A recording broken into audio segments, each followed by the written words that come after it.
Hey guys, welcome back to Ashley's Homestead Adventures. How's it going with you today? I am off work. I got to work today. It is 4 o'clock in the afternoon. We're having like one of those threatening rain days. Like it rained this morning, early this morning, and then there's just these ominous clouds kind of like hanging out, and you can hear thunder in the distance, but it's not raining. So the animals have been having an inside day today, and I'm like having one of those days where I'm just like debating on whether or not I'm gonna work. Am I gonna be lazy, have a rain day, or am I gonna go out and work? So I picked up the camera, so that means that I'm probably gonna work. So I'm headed out to go move the sheep net. Okay, here's where they are now, and down there is where they will be when I'm done. All right, and just like that, that plot is empty and seeded now with a winter wheat. It's just an annual, and the net is moved to down there. The chocolate morsels are up to absolutely no good. And having Bart and Yin and Yang so close together, Yin and Yang are in that coop up there, and Bart is right there. It's constant, you guys. I mean constant. Somebody decided it would be a good idea to have 3 roosters on the homestead. Not 2, 3. Why, you may ask? Well, because Yin and Yang are so beautiful. One is black and one is blue, and I couldn't decide in between the two. And so I couldn't make the call. Just kept them both. So, but they're now officially to the garden. That coop has now officially made it to the garden, and so they're tilling and fertilizing the garden for us, which is awesome. And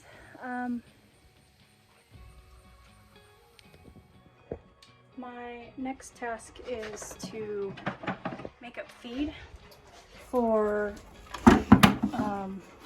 tonight's and tomorrow morning. I try to make my feed, I try to just do it once instead of making it twice a day. I just make it once a day and make the evening and the next morning feeding.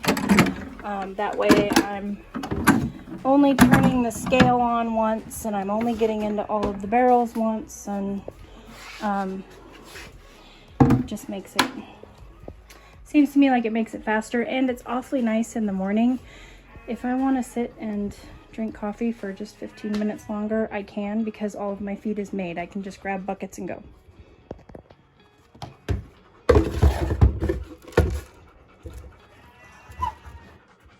I weigh my feed.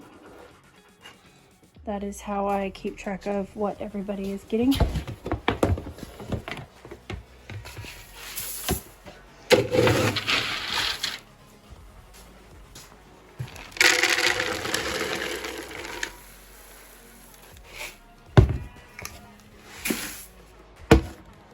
It is 2 super stock and 2 oats it's 1.5 pounds of super stock, which is just kind of a corn pelletized mixture. It's a little bit like sweet feed, but I cannot find wet cob or sweet feed here in the South. So we feed super stock. And that's for Velvet, 2 pounds of oats. Then she'll get 1.5 pounds of alfalfa pellets.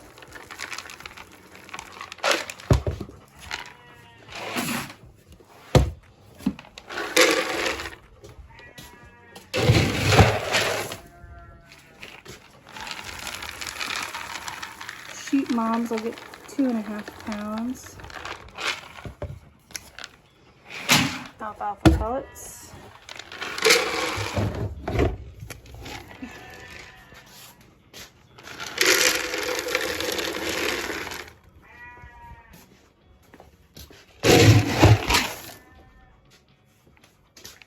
Velvet gets 1.5 pounds of equine senior.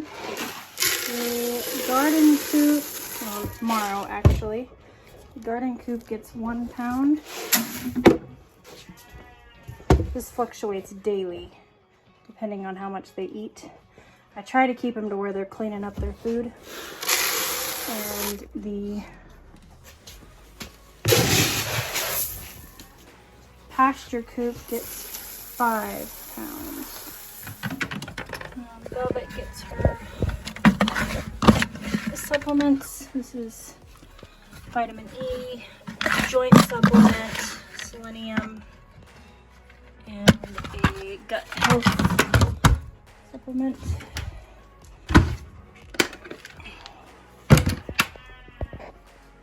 That is feed up, made, ready to go for when feeding time comes in 2 hours. Okay, it is the next day, and instead of putting the sheep out this morning, I am going to test my hand at loading cattle. Now, full disclosure, you guys, I've been around while people are loading cattle. I've stood on the sidelines and quote unquote helped load cattle, but I've never loaded cattle, like been the responsible party, and I've certainly never done it alone. So now, mind you, my cows or cattle are a little bit like dogs. They're bottle babies. They're very gentle. Not worried about them going all crazy cow on me, but you just never know. And I'm only one woman, so you know, not to put the excuses on the front end, but I'm putting the excuses on the front end. The goal is today to take Bronco and Forrest to auction. They have grown up as much as I feel they need to grow up before they depart here, and so we are hopefully, fingers crossed, going to send them off to auction today, and the farm will make a little bit of money off of them, which is exactly what they are here for. And we don't need to be, we're coming into, you know, winter when we're going to need to be feeding hay, and we don't need to be feeding those, you know, bigger boys hay and grain to grow them out the rest of the way. We'll let somebody else feed them the way they want to feed them to grow them out for meat, because that is ultimately what they will end up being. So here goes nothing. Okay, you guys, here's the setup. I have a squeeze gate here. It's hinged, but it's able to squeeze like this towards the trailer, and of course the gate can squeeze also. I have put because ultimately I want to get them up front, so that the most of my weight is in the front of the trailer. So I have tied a hay string to this gate. This is my divider gate. I've tied a hay string to this gate and ran it up and outside to where once I have them in the trailer, I don't have to get in with them to close that center gate, that dividing gate. And I tied a panel to here, and so this is my setup. I have some, you know, treats and snacks in there. I doubt that they'll work, but it's a little bit of enticement to hopefully get them in. So the first thing that I need to do is I need to get them in to this small area here, and then I can start slowly but surely, you know, working them towards the trailer, hopefully calmly, and hopefully they'll just go right in and get their snacks. That's the goal.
Well, that went a lot smoother than I expected, and I am so thankful. I didn't want it to be all stressful and horrible, and I just wanted it to go smoothly, and it did. So that's awesome. Billie Jean has the big sheep girls in with her so that she will not be lonely. Just checking my hitch real quick. And make sure all my gates are closed and latched, and just making sure everything's safe for the trip. It's about 50 minutes away. Never been there before. I'm going to a town called Clinton. And so, anyway, Billie Jean will be fine. Once we wean Magnolia, her and Billie Jean can go together, maybe even sooner.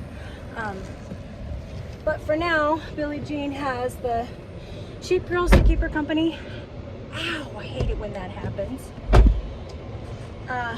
And I'm on my way to the livestock auction. A little bit of a bittersweet day, but we knew from the beginning that this is what these boys were for, and so it's time to let somebody else invest their time and money into them to grow them up to be whatever they want them to be.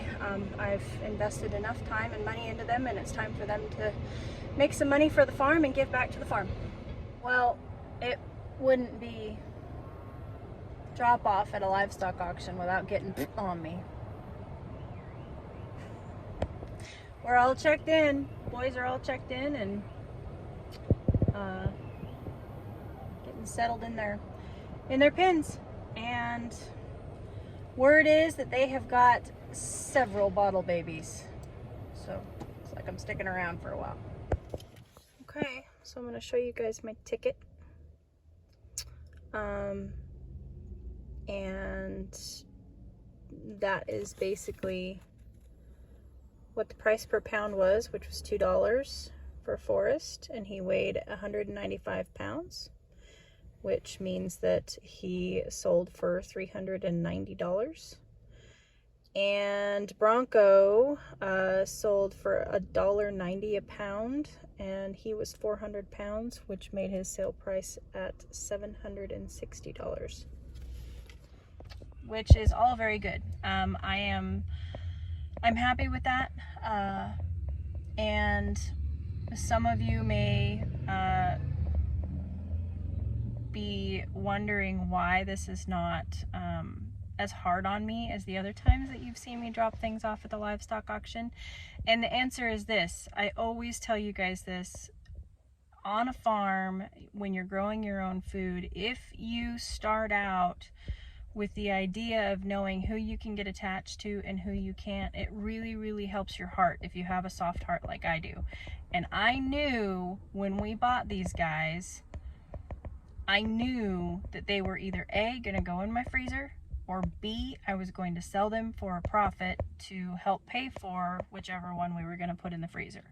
So originally we were going to eat Bronco, but then Billie Jean came up with her disorder, and so Bronco was back on the docket as far as who goes to the auction. So my heart already knew that I was going to get rid of them in one way, shape, or form. And so that's why, is because I already knew that they were either going to be food or they were going to get sold. So the farm made a bit of a profit today. I don't know. I'm going to have to go home and do my books and see what I have into calves.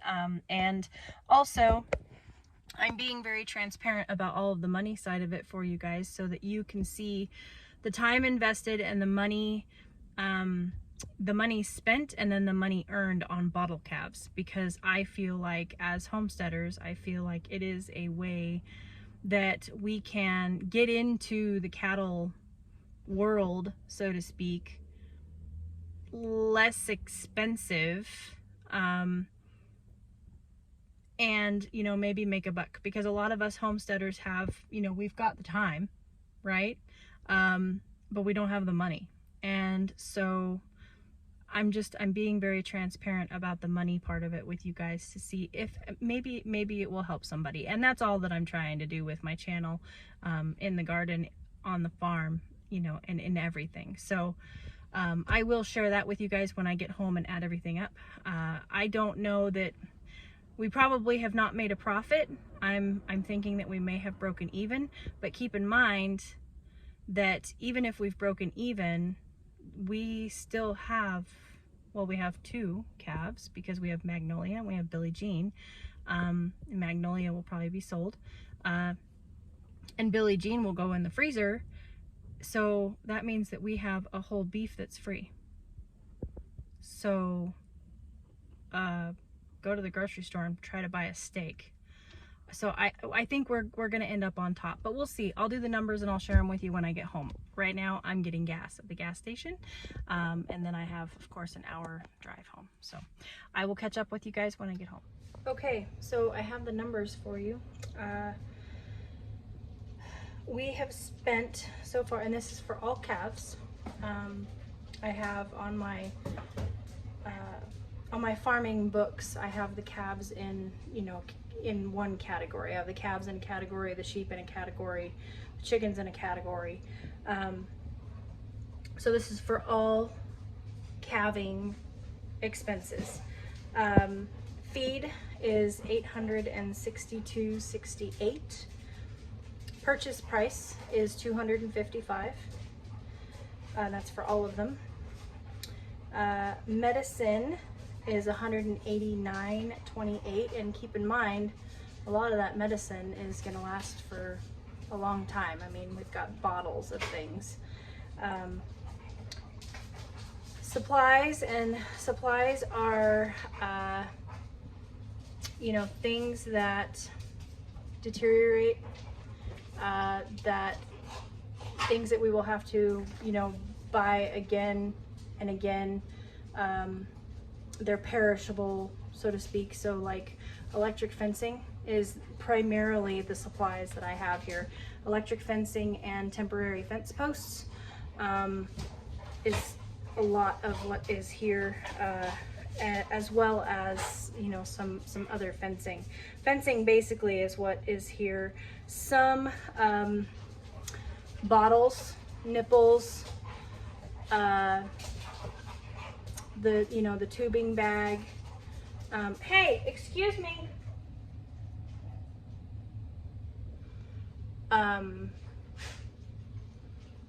Pans, feed pans, mineral feeders, things like that. $462.51.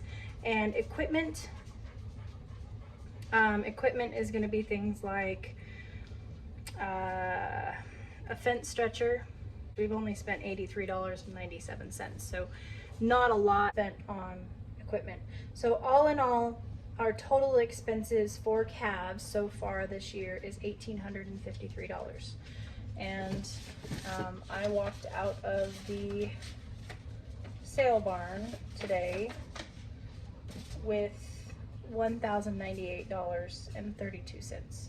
So as of right now, we are $755.08 in the hole. And keep in mind, a lot of that was startup cost. Like I said, for the medicine, things like that.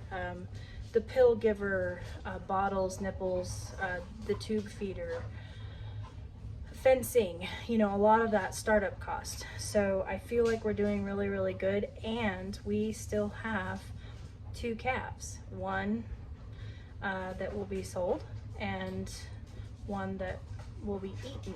So even if our beef, raising our beef, costs $755, you can't buy a whole beef from a local farmer for that. So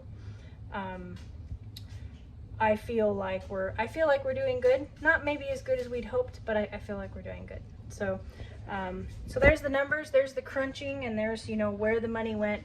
You know, for any of you that are looking at doing it and wondering what startup costs are for something small like what I'm doing, there you have it. Keeping it real with you guys. I am going to go out and do my evening chores. This project has taken pretty much all day.